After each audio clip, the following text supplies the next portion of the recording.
കാശ്മീരി പണ്ഡിറ്റോട് കാശ്മീർ വിട്ടുപോകണം, ഇല്ലെങ്കിൽ ഗുരുതരമായ പ്രത്യാഘാതം ഉണ്ടാകുമെന്ന് ഭീഷണിപ്പെടുത്തിയ ഭീകരൻ ലഷ്കർ ഇ ഇസ്ലാം ഭീകര സംഘടനയുടെ കമാൻഡർ ഹാജി അക്ബർ അഫ്രീദി.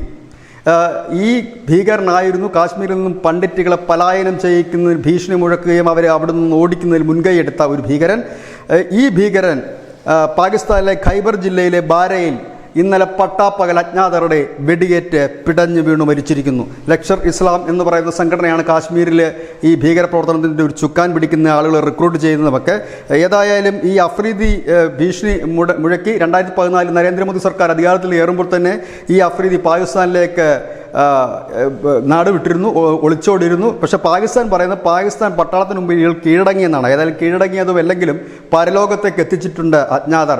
കാശ്മീർ പണ്ഡിറ്റുകൾക്ക് ഒരുപക്ഷെ സന്തോഷം പകരുന്ന വാർത്തയായിരിക്കാം. കാരണം കാശ്മീരി ഫയൽ സിനിമയൊക്കെ കണ്ടവർക്കറിയാം, ഓരോ വീടുകളിലും ചെന്ന് കാശ്മീരി പണ്ഡിറ്റുകളോട് ഒന്ന് ഇറങ്ങിപ്പോകാൻ പറയുന്നതും പോകാത്തവരെ വെടിവെച്ച് കൊല്ലുന്നതുമായ കാഴ്ചകൾ നമ്മുടെ കണ്ണിന് മുമ്പിൽ നിന്നും മറയാഞ്ഞിട്ടില്ല.